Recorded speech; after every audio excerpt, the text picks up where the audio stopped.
Hi, good morning. Welcome to my channel where I discuss gardening, teach skills, chickens, basic urban homesteading. Today I want to talk to you. I hugged a chicken. Today I want to talk to you about why it's so important to begin your gardening journey in 2025. There's a lot of aspects as to why you should begin now if you haven't already. One of them being the cost of literally everything has skyrocketed. People cannot afford to survive anymore, unfortunately. I know I have adult children.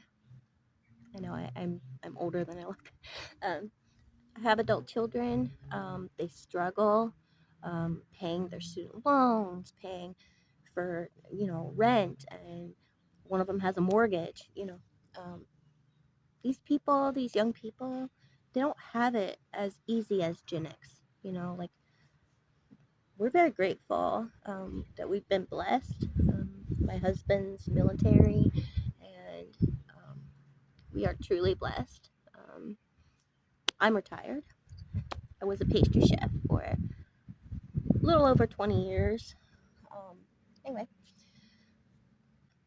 but a lot of people are not that lucky. If you're one of them, I'm going to teach you how to garden and do so on a budget because I know that's important to people. I went shopping today. Okay? Went shopping and picked up some seeds. So, first I'm going to show you what you can order online. These are very affordable. It's Victory Seeds. I love their company. I've been using them for well over 20 years. I always have reliable results with them.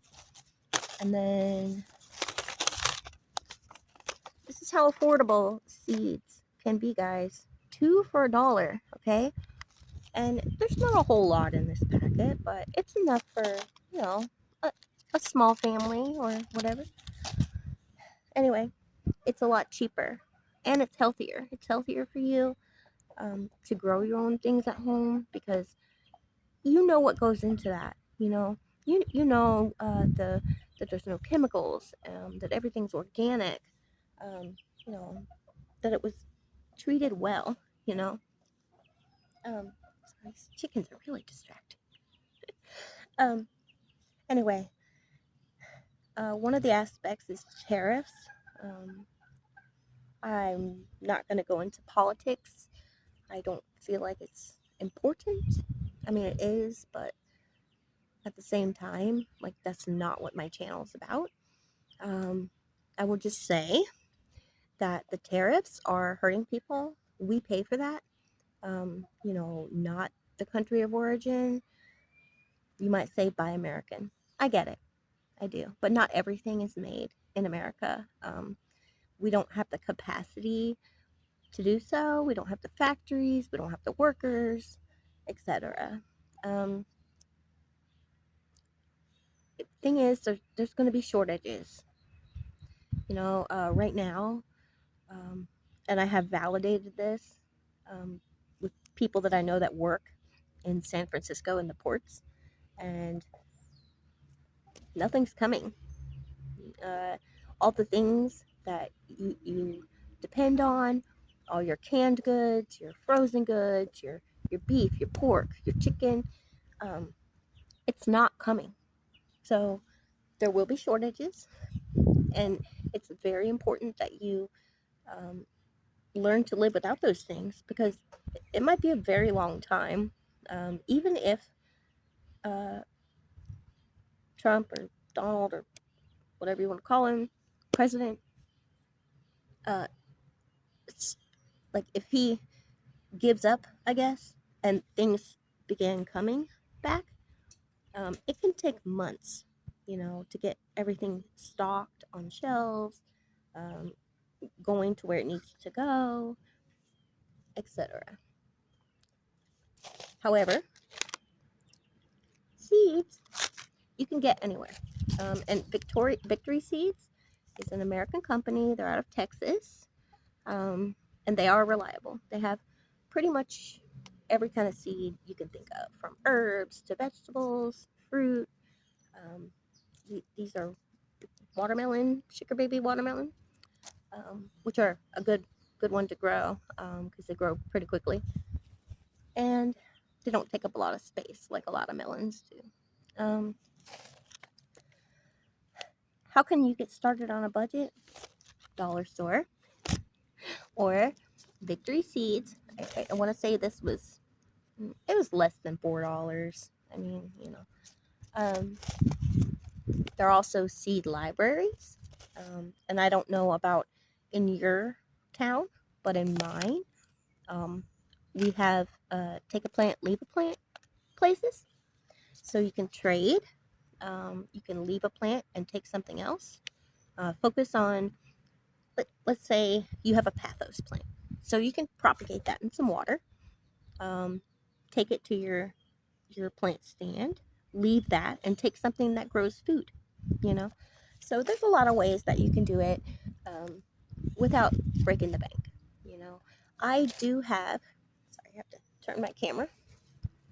I do have beds, like raised beds. Um, you don't have to have that. Not all of my garden. I don't know if you can see behind me. Um, I have some things in ground. Um, that happens to be a Suriname cherry. But regardless, you can grow in ground. You can grow in raised beds. Um, if you live in an apartment, you can grow in windowsills. You can grow herbs. You can grow lettuces, microgreens. Um, there's a lot of different ways that no matter what your situation, your living situation, if you don't have dirt, or land, you can grow in pots, in windows. Find a way, grow something. Um, also, you can buy dry beans, black eyed peas. You can plant those like directly from the grocery store. You can save seeds from peppers you buy at the grocery store, tomatoes. You know, save those seeds. Anyway, I wanted to talk a little bit about why you should start. Also, not just the cost of things, but um, we don't know the future. Um, Farms right now are struggling. Big ag is struggling. It doesn't look like the government's going to give a bailout. That's what these farmers voted for, most of them. Um, Again, I slipped into politics. I apologize. Um, but these farms are sinking. Um, they're losing all their migrant workers. I saw an ad. It was like for a blueberry farm, I think, and they wanted to pay people $11 an hour for like 10 hours a day, 7 days a week in the hot sun picking blueberries. So nobody's gonna work for that. I wouldn't. You know,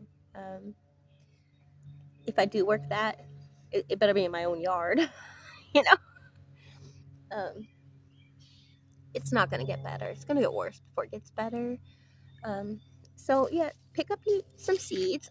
I want to say Dollar Tree also has seeds. I could be wrong, but I believe I've seen them there before. You can also Walmart.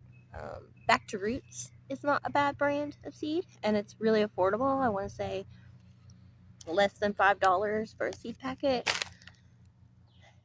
There are ways that you can get started in an affordable manner. It doesn't have to cost a lot of money. I have put in a lot of money, but like I said, I'm blessed. So not everyone is, and I'm trying to focus on helping people that aren't, because like I said, my adult children, they struggle. We help them out obviously as much as we can, but at the end of the day, one of them lives in an apartment, one has a mortgage, he has a house. The one that does have the house, he grows a garden. um, I raised my kids that way. I have the last one at home. He's my youngest son is 10, and he comes out in the garden and he helps me. Get your kids involved. Like force them or make them work. Make it a game. You know, um, sometimes his big brother will sometimes visit, and they'll come out and they'll plant things, and help me out. Um, and then I share the harvest with them. I picked probably 70 canes of sugar cane the other day, and I gave a good half of it to my adult son. But there are ways. Um, Also, look for forageables. I mean, everywhere you look, there's edible things that just might grow in your backyard. I mean, looking around here, I see three, that are a weed, but you can eat them. Let me see if I reach it. My purse out here for some reason. Um, yeah. Can you see this? Hold on. Oh, into that. Oh, this. Yeah, this is spider wort. It just grows like a weed. You can eat it. Tastes like asparagus. You can eat the flowers if you want. They're pretty good. And then let's see. This is edible. It's a member of the mint family. It's edible. And well, first you can smell it, and it's minty. Second of all, I mean, you could tell because it has a square, like a squared off stem.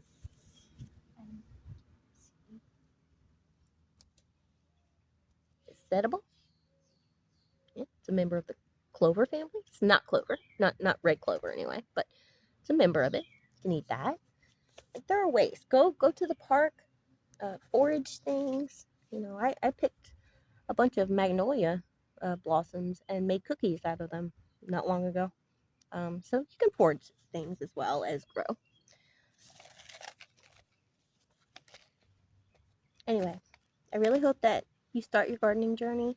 And if anybody has questions or concerns, or you need to know how to best start in your area, I'm in 10A, so I'm in Florida, and it gets really hot here. So I usually garden up until around June, and then I slack a bit because the heat literally kills off everything. But then I'll pick back up in September-ish.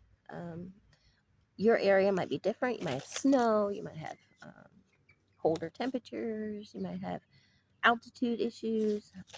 Whatever the case may be. You might have poor soil, clay, sand. Here we have sand. Everything is freaking sand. That's why I primarily use raised beds. It's because the ground is sandy loam. You know, some things like sandy loam soil. That cherry tree I showed you, they like sandy soil.